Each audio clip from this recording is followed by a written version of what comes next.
sa PBB 737. Roger, ikaw ang mananatili sa aking bahay. Thank you po. Charlon, Krisha, at Mikey, kayong tatlo ay tuluyan ng lalabas ng aking bahay. Dito ka na sa puso ko, kuya. Kayo rin. Ngayong gabi, tuloy-tuloy lang ang pagyanig sa housemates sa bagong weekly task. At yayanigin ang bahay sa pagdating ng bagong housemate.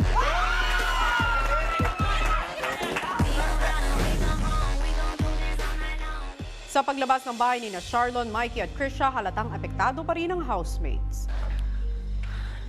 Ang lungkot talaga. It's so strange. Ilan na lang po kaming natira. Iba po yung pakiramdam eh. Nakakapanibago po. This house feels a lot more empty.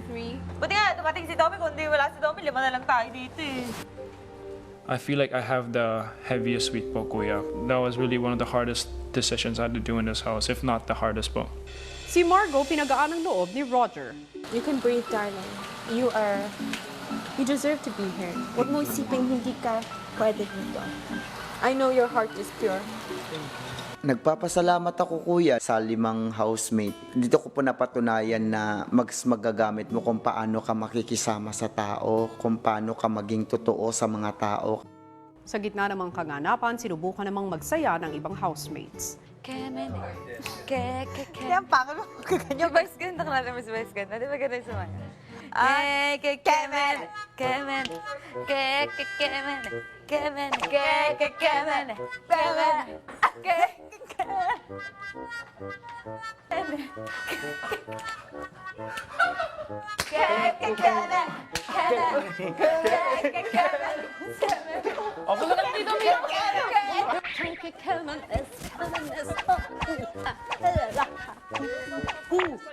Maya-maya, binalikan ni Miho si Tommy sa task niyang turuan ito ng Tagalog ng 1 to 100. Miho, you still haven't taught me Tagalog. Ano daw? Teacher mo. Sa ako.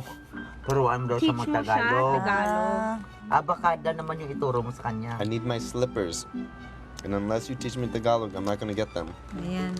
You need to understand the gravity of the situation we're in. Sa may tissue ka, dudun mo na. Baldi na lang. May tissue ka wala. Para pag tumulong. Bago matulog, kinamusta ni Kuya ang task ni Tommy. You have a task for me, right? Am I gonna do the counting now? 1 to 100? Meron ka na bang natutunan? Natuna. Natutunan. Natatuna. Learn. Learn. I almost had it. Learn. Yeah, I learned it. That's isa, dalawa, tatlo, apat, 5. 8 po. Tapos 8 pot. Isa. 9 na pot. 9.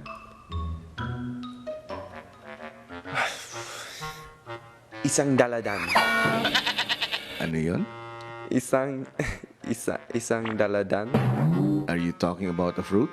That's the fruit, right? Oh, man. Isang daladin. Mali. Isang dalandan. Mali. Dalundan. Isang dandalan. Duundulan. Almost. Isang duwan. Isang daong. Daong is a port.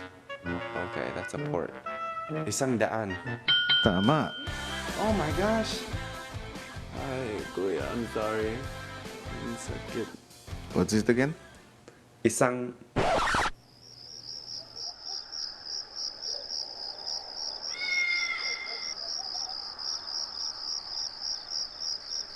Oh my gosh. Isang daan. Tama.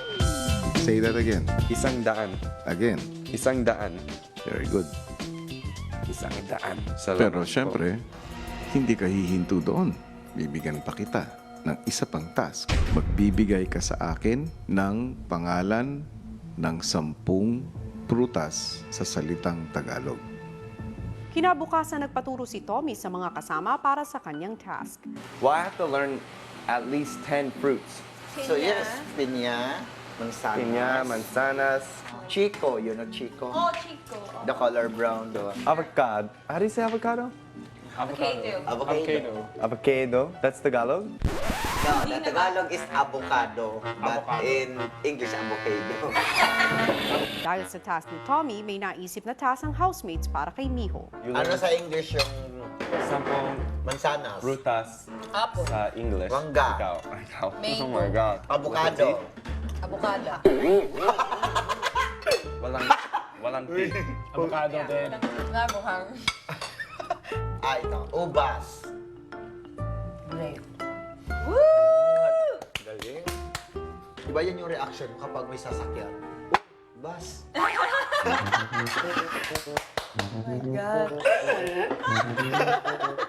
Oh, Roger! Hindi ka talaga na, busa ng jokes. Sa likod ng mga kaganapan sa bahay, nakuha pa rin magtawanan ng mga housemates. Pero handa na nga kaya silang harapin ang iba pang pagyanig sa kanila. Hello, Philippines and hello, world! Hindi alam ng housemates na tuloy-tuloy pa rin ang mga sorpresa para sa kanila sa pagdating ng isang panibagong housemate. At sabay-sabay natin siyang makikilala, ang Hato King maya-maya lamang. At sa bagong araw ng housemates, ano nga kaya ang bagong weekly task na may kinalaman sa pagsayaw? Narito, panoorin nating lahat.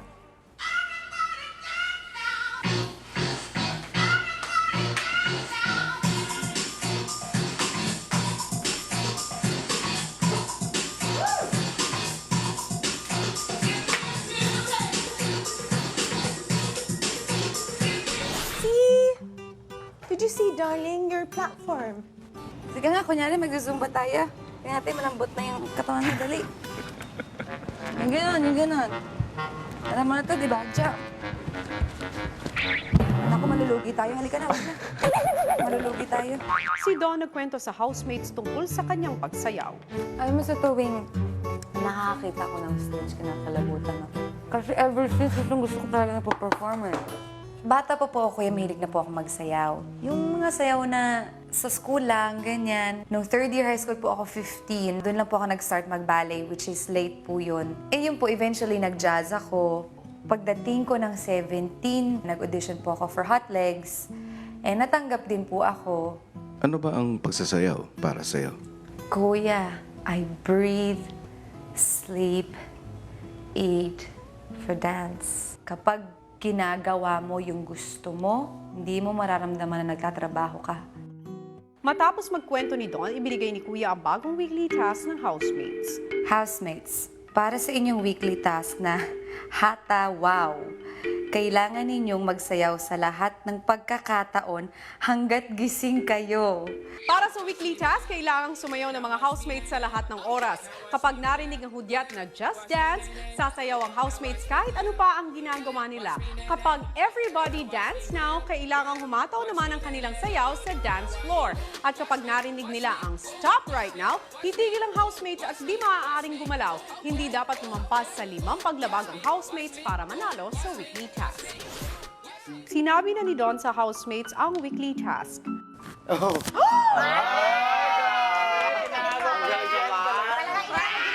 Ginamit mo bombshell mo, ha? Question. Paano pag ka? Di ka lang. Huwag ka lang gumalaw doon. Gumagano ka lang. Hindi, pag gaganyan ka? Oo. Ganito, oh. How do you wipe? Show me how you wipe. Diyos ko! May paano ko facial drum din? Miho? Bakit ko? Yun na tinatanong mo eh. Kamusta ang gising mo? Okay. Ako naman po, kuya. Kayo ba, kuya? Kaya mo? Tama ka naman si Rana. Diyos ko! Maya-maya pa, Except for these types. I told you. I knew it when you were gonna be eating. I knew it. Everybody dance.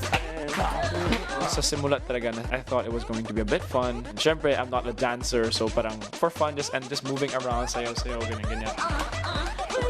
Para sa akin, kuya, enjoy ako kasi gusto ko dancing, tsaka losing calories, kuya. So, okay na yun sa akin.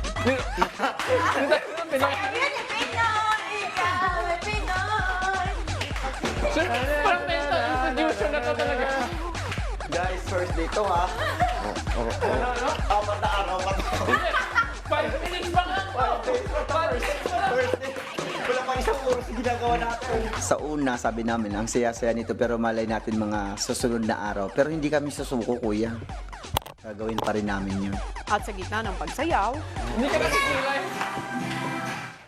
Ano to? Stop right now. Oh my God, it will start. Umiho! This is gonna be ridiculous. Yung mata, pwede bang gumalaw? Ulo ba yung katawan? Oo. Kala ulo lang yan. Try nyo gumalaw yung ano din, sabi, yung lips. Ano, ihiga? konti lang. Moist ka, Umiho! Ano ka ihiga? Violation na tayo. Ihi tayo dito na. Ito na lang kapitahan. Sige. Sure ka, okay. Wala ka mo ulit. Kaya mo ulit. sa pagpapatuloy ng araw ng housemates, tuloy lang ang mga gawaing bahay at pagsasayaw. You got me going. I'm dancing in front of a Bible. Oh my gosh. Paano ako magkikilay? Pag nakapagkilay ako nang nagsasayaw, talented talaga ako. Sa gitna ng kanilang sayaw, weekly task, si Tommy at Richard nakuha pang mag-workout. I think this is dancing. Come on, you're moving, right? Yeah. Yeah, so then I guess we can that works, no? Hey, left! Hey, left! Hey, left! Right. Push! Push mo yan! Push mo yan! Push mo yan! Oh, you gotta be kidding me. It's a workout too, no? Yeah. That's like the workout that we wouldn't get because we're moving. Yeah. You're holding it. That's a workout, no? Yeah.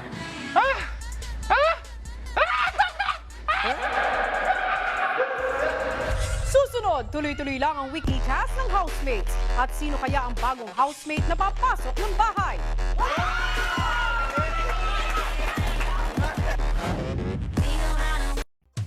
Sa kitchen, si Margo bigay na bigay sa kanilang weekly task. Don't you wish your girlfriend was hot like me? Don't you wish your girlfriend was a freak like me? Oh, yeah? Don't try.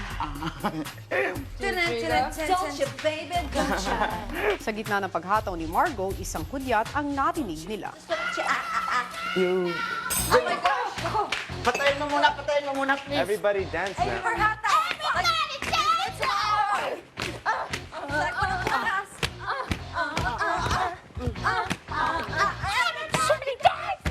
Pag group doon, yun, masaya yun, kuya. Yung nasa labas kami lahat. Parang diskuhan lang.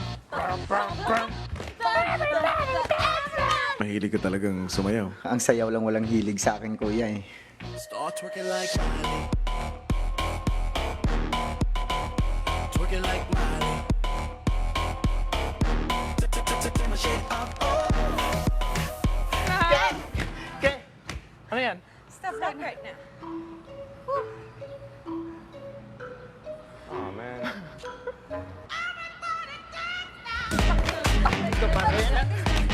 Oh, tuloy-tuloy natin. Ikot natin. Tuloy-tuloy natin.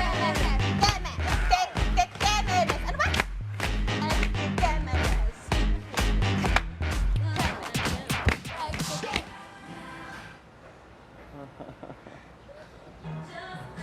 Yes, thank you, Lord. Hanggang sa loob ng bahay, patuloy pa rin ang pag-eensayo ng girls sa pagsasayaw. Pop it some more for the chest and lift and pop it. Doon, pumasok ang confession room. And pop it and lift and pop it. Keep Lift dancing! And lift and move and circle and circle, circle, not down and pop it and pop it and pop it some more. Kung ang girls very sexy ang moves, si Tommy extra challenging naman ang mga galaw. This is why I'm hot. This is why I'm hot. This is why I'm hot. This is why I'm hot. This is why I'm hot. This is why I'm hot. This is why I'm hot. I'm hot cause I'm fly. You ain't cause you not. This is why. At dahil mukhang game na ang lahat sa bagong weekly task, isang special na task ang ibinigay ni Kuya. Nabanggit mo sa akin kung ano ang ibig sabihin ng sayaw. Sabi mo, ito ay isang form of expression. Bibigyan ko kayo ng isang task, pero ang pagkakaiba nito, ang sayaw na ito ay sayaw ng buhay. Sa sayaw ng buhay task, ang bawat isang housemate ay magkukwento ng pinakamahalagang pangyayari sa kanilang buhay sa pamamagitan ng isang sayaw. Gagawin niya ang sayaw na ito sa dance floor habang nanunood ang mga kasama. So, meron akong dalawang nanay. Ang mama at ang mami. Bale, ang tawag ko po sa aking biological mother ay mommy. Ang stepmom ay mama.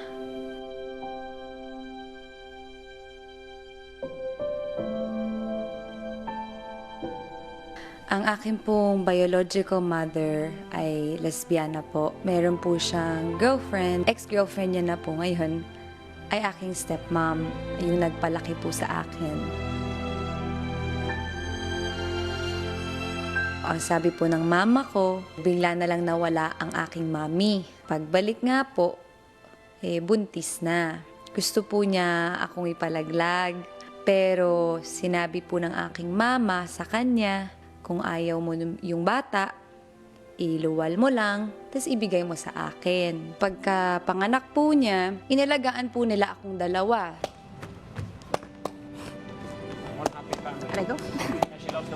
Sunod namang nagkwento ng buhay si Mark.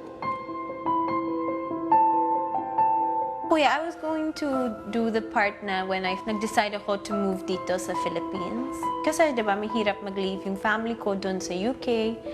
Pero kasi gusto ko talaga mag-follow yung dreams ko, saka ito para sa kanila. Kala ko maliit talaga yung life dito sa Philippines, pero actually, it's talagang malaki. Yes. And then bigla na all my dreams come true and marami akong commercial, saka print ads. I fly back and I can bring my family dito. So, Yes. thank you guys.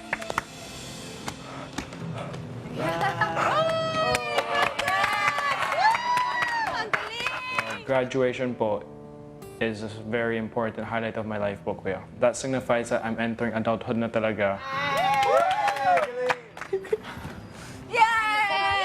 It would be my mom meeting my stepfather. He set us on a good path. Crying, he's crying. He runs to his mom. I wouldn't be where I am today if it wasn't for him. I think that's the most important thing that's ever happened so far. Si Miho binahagi ang maagang pagiging ina sa kanyang sayaw. Kahit buntis na sa bar pa. Mula nung buntis ako, nag-iisa lang ako. Wala po yung ama nung anak ko, yung ganun pong gusto ko ikwento. Nasa tabi ko lang po ang mama ko. Doon po kasi nagsimula lahat yung buhay ko na doon ko po nalaman ng kung paano maging ina, kung paano magtrabaho, kung paano mag-isip para dun sa anak mo. Doon po ako nakabangon.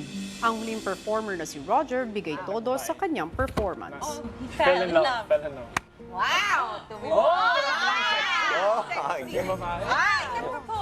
Ang pinaka-importanting highlights ng buhay ko nung nagkaroon na po ako ng asawa, tapos nagkaroon na po ako ng anak.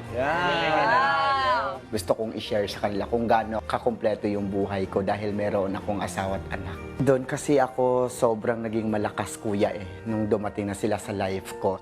Anong pangarap mo para sa kanila? Nila po, mabigyan lang sila ng magandang buhay, maging stable po yung life namin na hindi na po sila nahihirapan or hindi sila mahihirapan. Yun lang po, kuya. Protect the family till he dies. Ang galing. Shakespeare, di ba? Matapos ang kanilang sayaw buhay cast, ipinatawag ni Kuya si Roger. Party-party? Kuya. Kanina pa kita pinagmamasdan. Parang baliw po. Hindi naman. Hindi naman. Nag-i-enjoy lang. Ganyan ka pala kung mag-enjoy, ah. Sa piyestahan, kuya. Pagka sa mga ganong klaseng okasyon, paano bang usong sayaw? Ganun po, ganun. Hindi po, ganyan po. Usually, pag nasa piyesta, nakikipagkilala ka. Oo, yung mga nakaupo po. Pag sayaw na po na dance, na love song na po, doon na po. Paano? Paano magpakilala? Hi. Pwede ba malaman pangalan mo? Taga saan ka? Hanggang sa mapunta na doon sa... May kasama ka mamaya pa uwi? Wala. Hatid kita mamaya. Naks naman, Roger! Yung banda moves mo kay Mrs. Abangan ang susunod na pagyanig ni Kuya sa bahay sa pagbabalik ng PBB 737. Mga kapamilya, dahil sa mga kaganapan matapos ang big yanig, naghanap si Kuya mula sa kanyang mga reserve housemates at sa mga nag-audition para sa edisyong ito na maaaring pumasok ng kanyang bahay. Kung sino o sino-sino pa ang mga bagong housemates na papasok ay malalaman natin sa mga susunod na araw. Pero ngayong gabi ay makikilala na natin ang isa sa kanila. At kung sino siya, narito panoorin nating lahat. Kailangan niyo po akong kunin sa PBB kasi gusto ko pong ipakita sa buong mundo yung talent ko. Bata pa lang ay nakahiligan na niya ang pagsasayaw.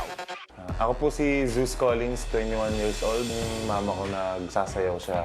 Tinuruan kami tatlong magkakapatid. At sa murang edad, naranasan niyang sumabay sa indayog ng kahirapan ng buhay. Dahil hindi naman kami ganun kayaman, pinag-aral ako ng tita ko. Kapalit nun, kailangan kong tumulong sa gawaing bahay. Pag umuwi ako ng galing school, kailangan gawin ko muna yon. Puposo ka lang, mag-iigib ka.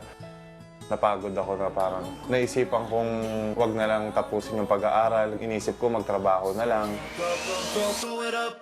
Nung naghahanap ako ng trabaho, naisip ko na gamitin yung talent ko sa pagsasayaw. Yung sinusweldo ko po, bala ko po talaga yung pang-paaral ko kasi first year high school nga lang yung natapos ko. Kaya lang dahil sa hirap ng buhay namin, yung lahat ng sweldo ko, binibigay ko sa kanila para pangkain namin. Kasabay nito ang pangungulila sa inang matagal na niyang gustong makapiling. Yung mama ko, nagtatrabaho siya sa ibang bansa. 3 taon na nakakalipas, hindi pa rin siya umuwi dito sa Pilipinas. Sa pagpasok niya sa bahay ni Kuya, nais niyang turuang umindak ang mga kasama sa pagharap ng anumang hamon sa buhay. Gusto ko ipakita sa lahat na kahit hindi ako nakatapos ng pag-aaral, kaya ko na makatulong. Siya si Zeus, ang Hataw King ng Rizal. Mga kapamilya, let's all welcome ang Hataw King ng Rizal, Zeus! Ay, wow! May looking down ka tapos looking to the camera. Hi, Zeus! Hi, Miss Tony. Napansin ko lang, Zeus, meron kang tattoo dito sa may leeg mo. Ayan, medyo hindi namin ma-distinguish kung ano bang klaseng tattoo yan. Ipakita mo nga, Zeus. Okay. May kwento ba sa likod ng tattoo na yan? Wala naman. Kinover up siya dating spade, tapos parang napangita na pina-cover up ko ng flower. Ngayon na makakapasok ka na ng bahay ni Kuya, okay, ito ang isa sa mga ginagawa namin. Bina-blindfold namin ang housemate. Yan, ready na si Zeus. Kaya naman, I think, ready na rin siguro ang mga housemates sa loob sa iyong pagpasok. It's about time na pumasok ka sa loob ng bahay ni Kuya. Okay, dito tayo, Zeus. Mag-a-assist sa'yo dyan. And good luck! Maaari mo nang tanggalin ang blindfold.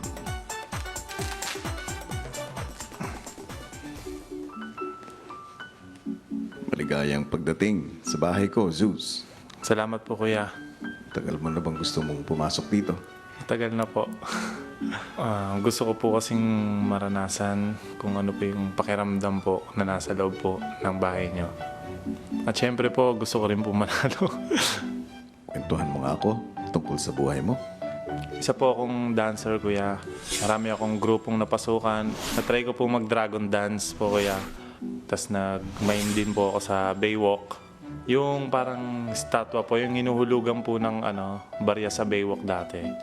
Pagka hinulugan ka, gagalaw ka. Yun po.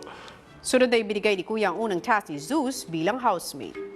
Para sa iyong unang task, kailangan mong magpakilala sa housemate bilang isang dancing statue.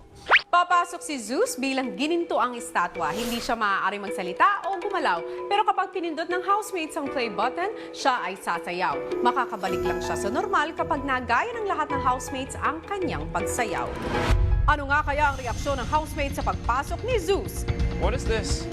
Oh my God. Ano yung statue? What is this? Abangan! Habang naghahanda si Zeus sa kanyang pagpasok, walang kaalam-alamang housemates na abala sa kanilang weekly task. Ano nangyari sa akin? What are you gonna do? Oh, wait. Ano to?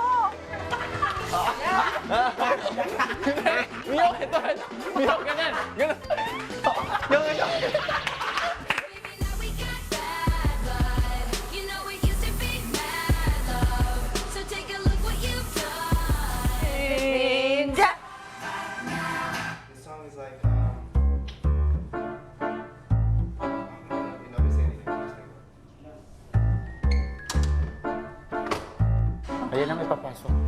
Bigla dun sa pinto may bubukas. So na-feel namin, ay nako, ito na yan. Ito na yung bagong housemate namin or something. So yeah, kasi we were all expecting someone new coming and we didn't feel that it was gonna be just Tommy. Ayan na may papasok. Okay, who is it? Sino? Walang tao. I don't know. Who is this? Oh my God! What is this? Ang galing. What is this? Statue. Oh my God! Ano statue? Who is this? Ano yung statue? What is this? This bagong housemate. Yung mga ninja po agad yung nakita namin. Kaya medyo nagulat. Pero ano pala, yung pala po yung entrance niya. Bongga po, kuya. Ano to, housemate? Sino ka? Housemate, bagong housemate. Man, we got Hercules in the house. Oh, Is that Papa P? no. No, it's not Papa P, buddy. But darling. look-alike. Lookalike. Ayoko na lookalike. I swear I feel like I've seen this guy before. Ang galing, no? Para siya, I didn't expect yung bagong housemate. guys, para siya yung lalaki sa 5 piso na gold. Kala ko kasi Apolinario Mabini, meron kasi dahon dito. Ba't gano'n ang suot niya? Para sa si Tarzan. Ang Tarzan na kulay gold. Man, I have to start eating more food and start working out and gain some weight. Because this guy, Kuya, ang ganda ng katawan. Sa kama mo daw nilagay. Swerte ah. Tiyan lang naman yung nilamang ko sa kanya eh. Kung wala akong tiyan, ganyan din. Ayun na. Okay. Ay, ano ba yan? Nangyari? Huwag gumalaw. Huwag man gumalaw. Ayun o. Play. So syempre lahat kami excited. So pumunta na kami agad sa living room. Tapos nakita namin dyan, post siya. Tapos may isang button na sulat play. we're gonna press play. We're gonna start like killing us. This is like a warrior. Hindi siya pwede. We didn't play. Habang kung play natin, sasayaw-sayaw siya. Ganon. Hindi, baka hindi lang. Baka. Kung sino yung pumindot yan,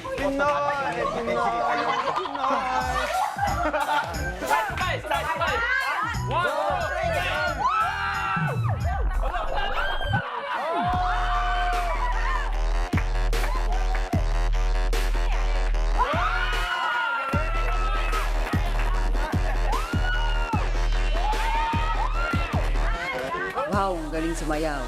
Pwede kaming mag-choreograph ng kung ano-ano. Kumbaga, kuya, magkiklik talaga kami. Paano pa nga kaya mapapaindak ang housemate sa pagdagdag sa kanila ni Zeus?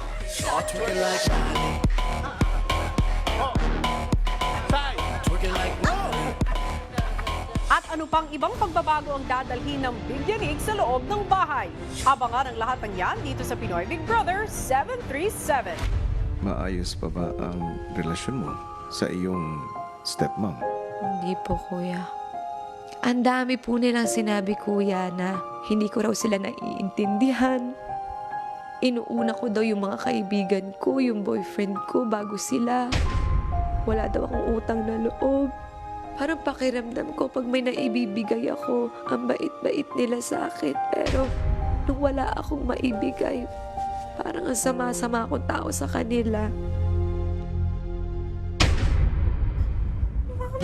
Hello, anak.